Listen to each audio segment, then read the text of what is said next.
வந்திருக்கிற பெரியவர்களுக்கும் என்னோட நண்பர்களுக்கும் பத்திரிகை நண்பர்களுக்கும் எல்லோருக்கும் நான் காலை வணக்கத்தை தெரிவிச்சுக்கிறேன்.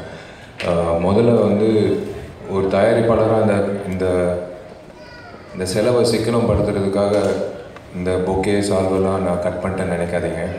எனக்கு உண்மையிலே வந்து கண்டிப்பாக ஒரு பொக்கே கொடுத்துருந்தா கண்டிப்பாக இன்னும் ஒரு 10 நிமிஷத்தில் அது காணாமல் போயிருக்கும்.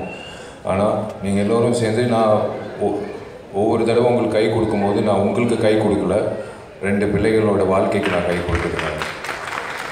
உங்கள் சார்பாக வந்து நான் பண்ணணும்னு ஆசைப்பட்டேன். ஸோ அதனால் அந்த 2 பிள்ளைகளோட எஜுகேஷன், அவங்களோட கல்விக்கு நீங்கள் உதவி செஞ்சதுக்கு நான் ரொம்ப பெருமைப்படுறேன். நான் நன்றி தெரிவிச்சுக்கிறேன். இரும்பு திரைப்படம் வந்து ஆரம்பித்து விஎஃப்எஃப்ல ரொம்ப நீண்ட நாள் ப்ரொடக்ஷன்லேயே இருந்த ஒரு படம். எப்போவுமே விஎஃப்எஃப்ல வந்து இதுக்கு முன்னாடியே சொல்லியிருக்கேன், குறுகிய காலத்தில் வந்து இந்த படத்தை முடித்து வெளியிட்டுருவோம். தேதி கூட வந்து குறித்து வச்சு அது பேக்வேர்டாக வேலை செய்வோம். பட் இந்த திரைப்படம் வந்து ஃபஸ்ட்டு நான் மித்ரனுக்கும் ஜார்ஜுக்கும் யுவனுக்கும் ஆர்ட் ஹெட் உமேஷ்க்கும் நடித்த அத்தனை பேருக்கும் நான் மன்னிப்பு கேட்டுக்கிறேன். இது டிலே ஆனதுக்கு காரணம் one and only reason is Vishal. ஏன்னா இவன் வந்து மித்ரன் வந்து நான் சொன்ன மாதிரி 3 எலெக்ஷன் பார்த்துட்டான், நடிகர் சங்கம் பார்த்துட்டான், தயாரிப்பாளர் சங்கம் பார்த்துட்டான், அடுத்தது ஆர்கே நகரும் பார்த்துட்டான். ரெண்டுக்கு வேண்டிக்கிட்டான் நான் ஜெயிக்கணும்னு. 3வதுக்கு எந்த கோயில் போய் வேண்டிக்கிட்டான்னு கூட எனக்கு தெரியும். நான் ஜெயிக்கவே கூடாது ஆர்கே நகர்னு, நாமினேஷன் ரிஜெக்ட் ஆகணும்னு ரொம்ப அதாவது வேண்டிக்கிட்டாப்புல. அதில் தப்பே கிடையாது. ஏன்னா சில நேரத்தில் சுயநலவாதியாக இருக்கிறது தப்பே இல்லை. இன்றைக்கி வந்து இந்த திரைப்படம் ஆடியோ ரிலீஸ் முடிஞ்சு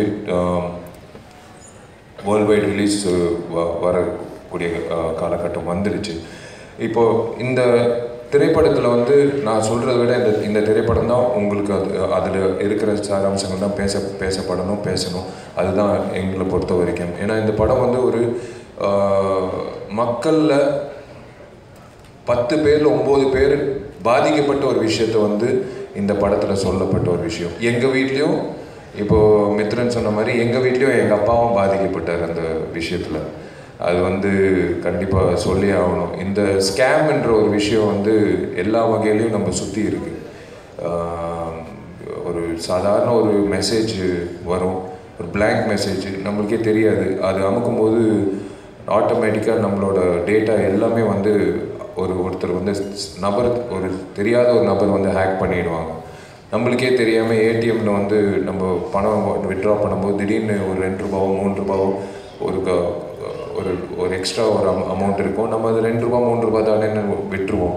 ஆனால் அந்த 2 ரூபா 3 ரூபா இன்ட்டு 20 lakh பீப்புள் அப்படின்ட்டு ஒரு மிகப்பெரிய ஒரு ஸ்கேம் வந்து பாம்பேயில் நடந்தது. இதெல்லாம் நிஜ வாழ்க்கையில் நடந்த சம்பவங்கள்.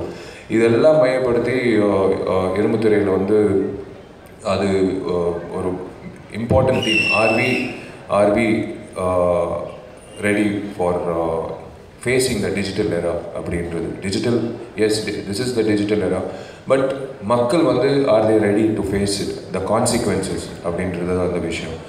எனக்கு எங்கள் அப்பா வந்து மிலிட்ரியில் இருந்தார். ஸோ நானும் வந்து மிலிட்ரியில் வரணும்னு அவர் ஆசைப்பட்டிருப்பார். பட் நான் இப்போது வெள்ளித்திரையில் தான் ஒரு மிலிட்ரிக்காரனாக வந்திருக்கேன். எனக்கு இந்த கேரக்டரைசேஷன் ரொம்ப பிடிச்ச விஷயம் என்னென்னா, கடன் வாங்குறது எவ்வளோ, அதாவது ஒரு கடினமான விஷயம், அந்த கடனை திருப்பி கொடுக்கறது எவ்வளோ கடினமான விஷயம், அந்த காலகட்டத்தில் மனநிலையும் எப்படி இருக்குன்ற அந்த விஷயம் வந்து இந்த திரைப்படத்தில் என் கேரக்டரில் வந்து முழுமையாக காட்டியிருக்காரு. அது கிட்டத்தட்ட பாதி டைலாக் வந்து இவர் பயங்கரமாக கைத்தட்டி சூப்பர் சார், செம்மையாக நடிச்சிருக்கீங்க. நான் நடிக்கலப்பா, உண்மையிலே வந்து அந்த விஷயத்தை உணர்ந்து நான் பண்ணியிருக்கேன். ஒவ்வொரு வசனமும் வந்து உணர்ந்து நான் பேசியிருக்கேன். ஏன்னா ஒருத்தர் வந்து கேட்பான், ஒரு கலெக்ஷன் ஏஜென்ட் வந்து கேட்பான், எங்கே பணம் இந்த மாதம் கொடுக்க வேண்டியது ஏன் கொடுக்கல அப்படின்னு சொல்லும்போது, அது கேள்விப்பட்ட உடனே போய் அவனை அடித்து முதல்ல 5000 கோடி 6000 கோடி வாங்குற வங்கி ஒவ்வொரு வங்கியும் ஏமாற்றிட்டு இருக்கிறவனை மட்டும் லண்டனுக்கு அனுப்பிடுவீங்க. ஆனால் விவசாயியும் நான் கல்விக்கு கடன் வாங்கினவருக்கும் மருத்துவத்துக்கும் கடன் வாங்குறதுக்கும் வந்து நீங்கள் வந்து இது மாதிரி பயங்கர ப்ரெஷர் கொடுத்து பண்ணுவீங்க அப்படின்ற ஒரு டைலாக் இருக்குது. அவன் உண்மையிலே என்கிட்ட அடி வாங்கினான். அந்த இந்த உட்காந்துருக்காப்புல எங்கேயோ அந்த அதான் அவர் நடித்தவர் பாவம். நான் நிறைய வாட்டி மன்னிப்பு கேட்டேன், பட் உண்மையிலேயே நான் உன்னை அடிக்கணும்னு தான் நான் வேற ஒருத்தரை மனசில் வச்சு தான் இது இந்த மாதிரி படத்தில் வந்து வென் யூ கனெக்ட் யூனோ சமுதாயத்தில் நடக்கிற விஷயங்களை கனெக்ட் பண்ணும்போது அது டெஃபினட்டாக வந்து நல்லபடியாக ரீச் ஆகும். அதே போல் ஒரு மிலிட்ரிக்காரனுக்கு பாஸ்போர்ட் கிடையாது, ஒரு மிலிட்ரிக்காரனுக்கு கடன் கொடுக்க மாட்டாங்க. அந்த மாதிரி விஷயங்கள்லாம் உண்மையிலே இந்த படம் மூலிமா நான் கேள்விப்பட்டேன். ஸோ ஐ திங்க் எனக்கு என்ன பெருமைன்னா ஒரு தயாரிப்பாளர் ஒரு நடிகைனா மித்ரன் சொன்ன மாதிரி அன்றைக்கி வெள்ளிக்கிழமை அன்றைக்கி நான் பெருமையாக உங்கள் மத்தியில் உட்காந்து நான் ஒரு நல்ல சிறந்த ஒரு கதாநாயகனாக இல்லை, நான் ஒரு சிறந்த ஒரு இயக்குனரை நான் உங்களை அறிமுகப்படுத்தியிருக்கேன் அப்படின்ற பெருமையில் நான் நடுவில் ரோலில் உட்காந்து நான் இந்த படத்தை பார்ப்பேன். ஸோ மித்ரன் அவருக்கு சொல்லப்பட்ட விஷயம், கொடுக்கப்பட்ட விஷயத்தை பயன்படுத்திக்கிட்டு அவர் என்கிட்ட சொன்ன விஷயமும் வெளித்திரையில் கொண்டு வந்திருக்காரு. ஸோ அண்ட் கேமராமேன் ஜார்ஜ் பற்றி நான் சொல்லணும். ஜார்ஜை நான் குத்தகை எடுத்துட்டேன். ஜார்ஜ் வந்து வருஷத்துக்கு 365 நாளில் எனக்கு தான் 200 நாள் வேலை செய்யணுன்ற கான்ட்ராக்ட் வந்து அவருக்கு தெரியாமலே அவரோட டிஜிட்டல் சிக்னேச்சர் வச்சு நான் அக்ரிமெண்ட் போட்டேன். ஸோ நீ எங்கேயும் எஸ்கேப் ஆக முடியாது, நீ ஏன் கஸ்டடி தான். ஏன்னா அடுத்த திரைப்படம் நான் நடிக்க போகிற திரைப்படத்துக்கும் ஜார்ஜ் தான் கேமராமேன். ஏன்னா பிகாஸ் ஒரு ஆர்டிஸ்ட்டாக நம்மளை அப்படி பார்க்கும்போது ரொம்ப சந்தோஷமாக இருக்கும். அந்த டெக்னீஷியனை எப்படியாவது வந்து கையில் வச்சுக்கிட்டு மேற்கொண்டு நம்ம எப்படி நல்லா அழகாக ஸ்க்ரீனில் வரணும்னு ஆசைப்படுவோம். எனக்கு இது யுவன் சங்கர் ராஜாவோட 125வது திரைப்படம், மிகப்பெரிய சாதனை. எனக்கு அது சான்ஸே இல்லை. யுவனுக்கும் எனக்கும் என்னென்னா ஒரே வீட்டு பிள்ளைகள் மாதிரி தான் நான் எப்போவுமே உணர்வேன். அவர் வீட்டுக்கு போகும்போதோ இல்லை ஒவ்வொரு வாட்டியும் யுவன் சந்திக்கும் போதோ என்னோட கூட பிறந்த சகோதரரை சந்திக்கிற மாதிரி தான் எனக்கு எப்போவுமே இருக்கும், எனக்கும் என் அண்ணனுக்கும். யுவன் பொறுத்த வரைக்கும் நிறைய பேர்கிட்ட பேச மாட்டாப்புல. நான் நிறைய பேசுகிற சில நபர்களில் நான் ஒருத்தன். ஜாலியாக பேசும்போது யுவன் 6 விஷயம், ஒருத்தர் கம்போசிங்காக காத்துட்டு இருப்பார், ஒருத்தர் ரீரெக்கார்டிங்காக காத்துட்டு இருப்பார், ஒருத்தர் வந்து இன்னொரு ஒரு டியூனுக்காக வாங்குறதுக்காக காத்திருப்பாங்க. அந்த மாதிரி எல்லாரும் வந்து ஒரே நேரத்தில் சமாளிக்கக்கூடிய ஒரு மிக சிறந்த கலைஞன். I am so glad that Yuvan is part of this film. Yuvan இந்த பாடல்கள் மட்டும் இல்லை, நான் காத்துட்டு இருக்கேன் இவரோட பேக்ரவுண்ட் ஸ்கோர். எல்லாருக்கும் ஒரு தீம் பிடிச்சிருக்காரு, ஹீரோக்கும் ஹீரோயினுக்கும் எல்லோருக்கும் ஒரு தீம் பிடிச்சிருக்காரு. ஸோ அந்த தீம் தான் லுக்கிங் ஃபார்வர்ட் டு. ஏன்னா ஓஎஸ்டி எப்போவுமே நாங்கள் ரிலீஸ் பண்ண மாட்டோம் படம் வெளியிட்டதுக்கப்புறம். இந்த திரைப்படத்துக்கும் அந்த ஒரிஜினல் சவுண்ட் ட்ராக் ரிலீஸ் பண்ணணும்னு ஆசைப்படுறோம். And Samantha first time I'm acting with in fact இந்த படம் ஆரம்பிக்கும் போது அவங்களுக்கு கல்யாணம் ஆகலை, இந்த படம் ரிலீஸ் ஆகும்போது அவங்களுக்கு கல்யாணம் ஆகிடுச்சு. So it's nice to have work with Samantha, brilliant and very honest professional. அது போக என் குருநாதர், நான் கேட்கல, நான் மித்ரன் தான் கேட்டாப்புல அர்ஜுன் சார் வில்லனா இப்போ இந்த படத்தில் போனேன், நான் கேட்கல. ஏன்னா என் குருநாதர் என்ன ஹீரோ ஆக்குன ஒரு நபர் வந்து அவரே போய் நான் வில்லனா வந்து என் படத்தில் நடிக்கணும்னு சொல்கிறதுல வந்து கண்டிப்பாக வந்து கூப்பிட்டு டோரை சாத்தி கண்டிப்பாக என்ன அடிப்பாருன்னு நான் சொன்னேன்.